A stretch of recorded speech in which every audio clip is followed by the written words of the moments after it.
चलिए देखिए आज हम आपको बताएंगे क्या, बीजगणित, जिसको इंग्लिश में क्या बोलते हैं, अलजेब्रा बोलते हैं ना, अलजेब्रा बोलते हैं इंग्लिश में। चलिए आज हम जानेंगे बीजगणित। बीजगणित के खूब बढ़िया से दिमाग में एकदम साफा फिट कर लेना है, ठीक ना, क्योंकि ये बेसिक है। बीजगणित के यदि बेसिक क्लास बढ़िया समझ लीजिएगा तो कोई दिक्कत आगे नहीं होने वाला है। तो यहाँ बढ़िया से ध्यान से समझिएगा। देखिए सबसे पहले हम ये जानेंगे कि बीजगणित किसे कहते हैं, ठीक है ना। तो बीजगणित गणित की वह शाखा है जिसके अंतर्गत, है ना, जिसके अंतर्गत A B C dot Z तक, यानी ए से लेकर कहाँ तक, जेड तक, ए से लेकर जेड तक के जितना भी अक्षर आ जाए वो सब के सब आपका बीजगणित में आएगा। ठीक है। हम कुछ किसी भी अक्षर की बात करेंगे, ए बी सी डी, है ना, तो जितना भी ABCD अक्षर बात करेंगे उस सब के सब आपका बीजगणित कहलाएगा। बताइए यहाँ पर हम लेते हैं कि सी बीजगणित में आया, है ना। इस तरह से हम लेंगे एल, बीजगणित में आ रहा है। यानी कि जहाँ आप ABCD के अक्षर के बात करते हैं तो वो मैथ में आपका दिया हुआ रहेगा, उसमें ABCD के अक्षर की बात हो रहा है तो समझ जाइए कि वो क्या है, बीजगणित है। समझ गए ना, क्या है वो, बीजगणित है। अब देखिए बीजगणित के यहाँ चर और अचर के रूप में बांटल गया। ठीक है। बीजगणित में एक चर होता है और एक अचर होता है। अब चर किसको बोलते हैं, देखिए याद रखिएगा, एकदम बढ़िया ध्यान से समझिएगा कि बीजगणित के एकदम बेसिक है, नीचे से है, ठीक है ना, उसके बाद आगे जाकर कोई दिक्कत नहीं होने वाला है। तो चर A B C dot Z, है ना, ए से लेकर जेड तक के जितना भी अक्षर के बारे में हम बात करेंगे उस सब के सब आपका चर है। क्या है, चर है। और चर का मान जो होता है वो अनिश्चित होता है, एकदम फिक्स नहीं होता। अब अनिश्चित कैसे रहेगा से पहले समझिए। यदि हम आपको बोलें कि हम आपको वाई रुपया दे रहे हैं, वाई रुपया दे रहे हैं, कितना दे रहे हैं हम आपको, वाई रुपया, तो वाई रुपया दे रहे हैं तो क्या आपको पता लग रहा है कि हम क्या रुपया दे रहे हैं, नहीं पता लग रहा है। ये पता आपको नहीं लग रहा है कि हम 20 रुपया दे रहे हैं कि 30 रुपया कि 40 रुपया कि 50 रुपया। हम बोलेंगे कि आपको जेड रुपया देंगे, ठीक है ना, कितना देंगे, जेड रुपया, तो क्या आपको पता लग रहा है कि जेड रुपया कितना का बोल रहे हैं, इसे 40 50, यही तो भाषा समझते हैं हम लोग, यही भाषा समझते हैं ना कि 20 रुपया 30 रुपया 40 रुपया 50 रुपया, एक से लेकर 100, चाहे एक से लेकर अनंत तक जितना भी रहेगा गिनती में, तो उस सब के सब बताओ, वही सब हम भाषा समझते हैं, 1 लाख 2 लाख 3 लाख 500 600 800 1000 2000। लेकिन हम कहेंगे कि हम आपको सी रुपया दे रहे हैं, हम आपको बी रुपया दे रहे हैं, डी रुपया दे रहे हैं, एल रुपया दे रहे हैं, एम रुपया दे रहे हैं, एन रुपया दे रहे हैं, तो क्या हमको पता लगता है कितना रुपया दे रहे हैं, नहीं ना। तो ये सब के सब आपका क्या आ जाएगा, वो चर में आ जाएगा। समझ गए, चर में आ जाएगा। तो ये देखिए जैसे एक्स और वाई और 2z, यहाँ पर 2 भी आयल है, लेकिन इसके बारे में भी हम आपको बताएंगे। ये सब के सब बताइए क्या है, आपका चर है। आगे बात करते हैं अचर के। अचर किसको बोलते हैं, गिनती के सभी संख्या को अचर कहते हैं। ऐसे भी हम लोग पढ़े हैं कि एक से शुरू होने वाले गिनती के सभी संख्या को प्राकृत संख्या कहते हैं कि नहीं। लेकिन गिनती में जितना भी संख्या एक से शुरू कर दो, जहाँ तक जाओ, जितना भी उसमें जो अंक है ना, उस सब के सब हम बोलते हैं क्या, अचर बोलते हैं। क्या बोलते हैं, अचर बोलते हैं। और अचर का मान जो है क्या होता है, निश्चित होता है। क्या होता है, निश्चित। यदि हम आपको बोले कि हम आपको 25 रुपया दे रहे हैं, तो बताइए आपको समझ में आ रहा है कि नहीं। 25 रुपया हो सकता है कि 5 गो 5 रुपया के सिक्का होगा, चाहे 2 गो 10 रुपया के नोट होगा, चाहे 10 रुपया के सिक्का होगा, एगो 5 के होगा। ऐसे तो हम समझ रहे हैं, इतना हमको अनुभव हो रहा है ना। लेकिन यदि हम बोल दें कि हम आपको वाई रुपया दे रहे हैं तो आपको पता नहीं लग रहा है कि हम कितना रुपया देंगे। तो एक मतलब वाई हो गया अनिश्चित, और ये 25 रुपया हो गया निश्चित, क्योंकि ये निश्चित पता लग रहा है। 40 रुपया हम आपको देंगे, बताओ 40 रुपया पता लग रहा है कि नहीं कि 40 रुपया दे रहे हैं। तो निश्चित अनिश्चित दोनों बात समझ में आ गया, बताइए है कि नहीं। तो इसका मान जो है एकदम निश्चित होता है। ठीक, चलिए आगे हम बात करते हैं कि अचर तो समझ, लेकिन एक बात और समझना है कि यहाँ पर जो ये चर है, ये चर चर का थोड़ा सा पावर ज़्यादा होता है और अचर के पावर कम होता है। बहुत सा ऐसे देखिएगा कि जब दो गो दोस्त है, दो दोस्त है, तो दोनों दोस्त में देखिएगा क्या क्या, देखिएगा कि एक लड़का के जो है ना, एक लड़का के असर दूसरा पर ज़्यादा पड़ता है और दूसरा वाला के असर पहला वाला पर उतना नहीं पड़ता है। जैसे मान के चलिए कि एक राम है ना, मान लीजिए कि एक राम है और एक श्याम है। तो राम के मान के चलिए कि ज़्यादा नॉलेज है थोड़ा सा, तो बताओ इसका असर इस पर पड़ेगा कि नहीं। लेकिन इसका उतना नॉलेज नहीं है, उतना बोल भी नहीं पाता है, उतना कॉन्फिडेंस बोलने का भी नहीं है, तो इसका असर राम पर नहीं पड़ेगा। नहीं पड़ेगा ना, लेकिन राम वाला असर श्याम पर पड़ जाएगा।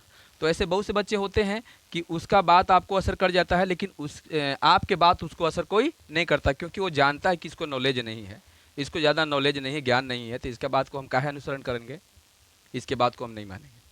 तो चर का ऐसा लक्षण होता है कि वो जब अचर के भी साथ दोस्ती करता है तो अचर के भी अपना ही गुण दे देता है। किसका गुण चला जाता है? हाँ, कहने का मतलब ये है कि यदि बता दीजिए कि वाई चर है कि अचर है? चर है। यदि ई जो है अचर के साथ भी रहेगा तो ये कहेगा चर ही। क्या कहेगा? चर, क्योंकि इसका पावर ज़्यादा है, इसमें जो है ज़्यादा कॉन्फिडेंस है और ज़्यादा इसका असर किसी पर पड़ जाता है ना। तो यहाँ पर देखिए ये क्या है, क्या है बताओ? ये चर है। अच्छा, हम 5 लिखेंगे तो चर है कि अचर है? सबको क्या बोलना है? चर है। क्यों? क्योंकि यहाँ पर असर ज़्यादा किसका होता है? चर वाला के। अब बताइए क्या हो गया? अचर हो गया। अब बताइए ये क्या हो गया? चर हो गया। ये क्या हो गया? चर है, जेड है ये। और यहाँ पर लेते हैं ये क्या है? चर है। अगर हम लेते हैं 3n, क्या है? चर, क्योंकि इसका असर जो है ज़्यादा चर के पड़ता है ना। तो चर जिसके साथ अचर के साथ भी मिलता है उसको भी अपना ही गुण दे देता है, जैसे हम बोलते हैं वैसे तुम बोलो। तो बताइए चर और अचर, बताइए समझ में आया कि नहीं आया? बढ़िया से पकड़ लेगा सब, आराम से एकदम पकड़ लेना है बढ़िया से, ठीक ना? नहीं पकड़ाएगा फिर भी पकड़ लेना। चलिए आगे बढ़ते हैं। बीजीय व्यंजक, हमको क्या जानना है? बीजीय व्यंजक जानना है। तो ये बीजीय व्यंजक किसको बोलते हैं हम लोग? तो देखिए, जब चर और अचर, इसमें आपका चर और अचर दोनों के भूमिका होता है। बीजीय व्यंजक में चर और अचर के दोनों के भूमिका होता है। तो इसमें देखिए लिखा हुआ है कि जब चर और अचर प्लस या माइनस चिन्ह के द्वारा, है ना, प्लस या माइनस चिन्ह के द्वारा, है ना, द्वारा जुड़ा रहता है। क्या रहता है? दोनों जुड़ा रहता है, साथ में रहता है, तब उसे हम बीजीय व्यंजक कहते हैं। अब जैसे हम लिखे हैं यहाँ पर, जैसे देखिएगा 2x अब प्लस 3, है ना। तो बताइए यहाँ पर ये क्या कहेगा और ये क्या कहेगा? बताओ, दोनों प्लस के द्वारा जुड़ा हुआ है कि नहीं? अब बताइए यहाँ पर देखिए 5x², है ना, ये बताओ क्या है? चर है। ये क्या है? चर है। ये क्या है? अचर है। तो प्लस या माइनस चिन्ह के द्वारा बताइए जुड़ा हुआ है या नहीं है ना? अब बताइए 3x माइनस 2b, है ना, यानी 3x माइनस 2b जो आपका दिया हुआ है, बताइए यहाँ पर क्या है? ये क्या है? चर है। दोनों माइनस या प्लस के द्वारा जुड़ा हुआ है कि नहीं? तो बताइए इसको क्या बोलेंगे? इसको बोलेंगे बीजीय व्यंजक। क्या बोलेंगे? बीजीय व्यंजक। चर तो ई कंडीशन में बोल रहे हैं ना, एकदम बढ़िया से समझना है, ठीक है ना। जहाँ पर प्रॉब्लम होगा तो हमको बोलिए कि हाँ यहाँ समझ में नहीं आ रहा है। तो चलिए यहाँ तक तो क्लियर है कि समझ में आ गया होगा सब कोई के, आ गया ना। चलिए देखिए, बीजीय व्यंजक के पद, है ना, बीजीय व्यंजक के पद। तो बीजीय व्यंजक के पद देखिए किसको बोलते हैं, है ना, जब चर या अचर प्लस या माइनस चिन्हों के द्वारा, है ना, उसको अलग अलग कर दिया जाएगा। क्या कर दिया जाएगा? हाँ, यानी तोड़ दिया जाएगा। अभी हम जोड़ रहे थे तो बीजीय व्यंजक बोल रहे हैं, है ना, बोल रहे थे। और जब उसको तोड़ देंगे तो बीजीय व्यंजक के पद कहलाएगा। क्या कहलाएगा? बीजीय व्यंजक के पद कहलाएगा। बताइए समझ में आया? अब देखिए जैसे में हम यहाँ लेते हैं, जैसे में यहाँ दिया गया है 2x, है ना, 2x प्लस 3y लिखा हुआ है कि बीजीय व्यंजक का पद होगा 2x अलग और 3y अलग। दोनों के अलग अलग तोड़ दिए। जब दोनों के अलग अलग तोड़ दिए तो बताओ इसको क्या बोलेंगे हम? क्या बोलेंगे? बीजीय व्यंजक के पद बोलेंगे। बात समझ में आ रहा है?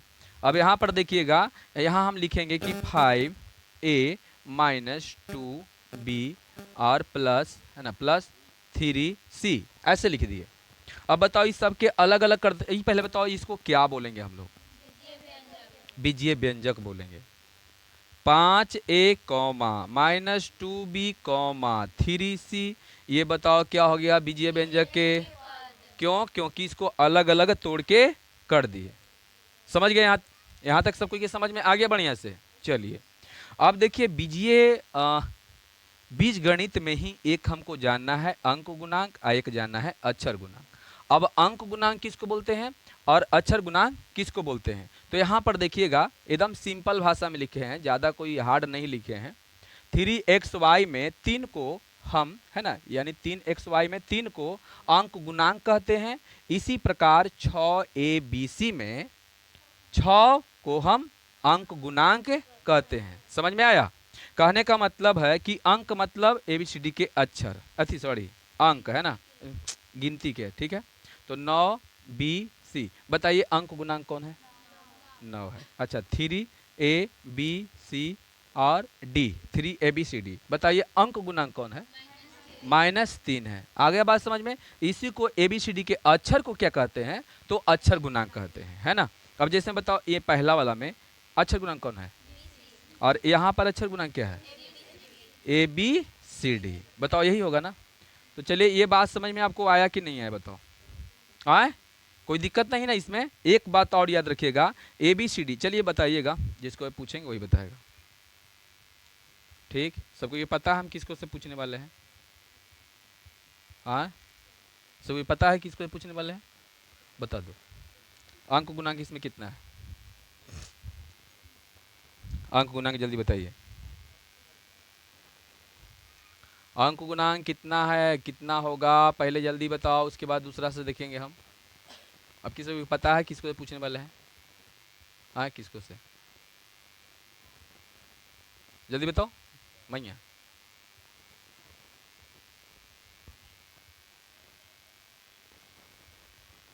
चलिए तुम भी बताई दो।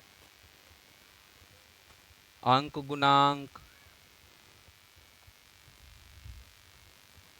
चलिए अंक गुणांक तुम बता दो।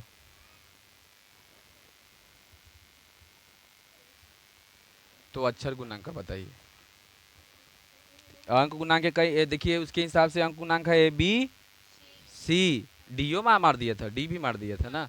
चलिए ABC, ABC, ठीक है। ABC क्या है? तुम्हारा अंक गुणांक है। तो बताओ अक्षर गुणांक कौन है? ओ नहीं है।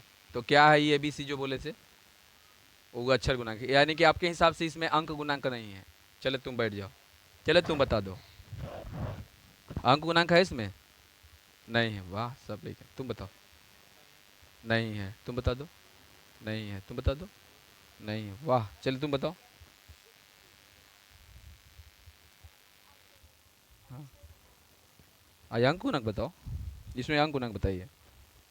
ABC में अंक गुणांक है। ABC तो अक्षर गुणांक 6, इसमें 6 का नहीं दिखाई दे रहा है। तो बताइए, इसके हिसाब से देखिए ये क्या है? अंक गुणांक ABC है। तो अक्षर गुणांक कौन है? हाँ, ऐसे सब क्या कर रहे हैं बताओ? तुम बता देना। अंक गुणांक, हाँ, अंक गुणांक A, तो अक्षर गुणांक BC ना। कितना बोली? एक बोले हो? एक है। हाँ ये तो बोली थी अंक गुणांक। अंक गुणांक ए बोल रही है ना, मारेंगे बस। ए बोल रही है, वो समझ रही है कि शुरू में जो है ए तो दिखाई दे रहा है। इस चलते कहा है कि अंक गुणांक के काम है शुरू में पहले ना। चलिए कौन बताएगा आप? सब तो लगभग लगभग फेले कर ले है। तुम बताओ। 1, कितना? ABCD के अक्षर में ना कुछ रहे तो कितना है? आप सबको जान गए? हाँ, तो बताओ इसमें अंक गुणांक कितना? हाँ 1, और अक्षर गुणांक ABC। अब बताइए यहाँ पर क्या लिखे हम? चलिए ये लिख देते हैं। चलिए बताओ अंक गुणांक कितना है? -1, कितना? -1, और अक्षर गुणांक Y, कितना? Y। चलिए बताइए इसमें कैसे लिख दिए? चलिए बताना। ठीक, बताइए अक्षर गुणांक कौन है और अंक गुणांक कौन है? बताइए, अब समझ में आ गया? दिक्कत नहीं ना होगा? हाँ, तो जो बच्चा नहीं बताया था वो बताना अब। ठीक, क्या लिखे हैं? चलिए XY Z। चलिए अंक गुणांक कितना है इसमें? -1, तुम बताओ। और क्या सही है सुबोध? सही है या गलत है? हाँ सही। चल तुम बताओ तो। हाँ सही है। ये कितना है? -1 है ना? इसमें -1 से गुना होल है, इसलिए अंक गुणांक -1 है। ठीक, अगर ऐसे कर दे तो कितना है? केवल 1। अब बताइए इसमें क्लियर ना? यहाँ पर कोई दिक्कत नहीं ना है? हाँ, तो अंक गुणांक और अक्षर गुणांक दोनों हो गया आपका फिनिश। ठीक, अब इसको उतारिए फिर आगे बढ़ते हैं।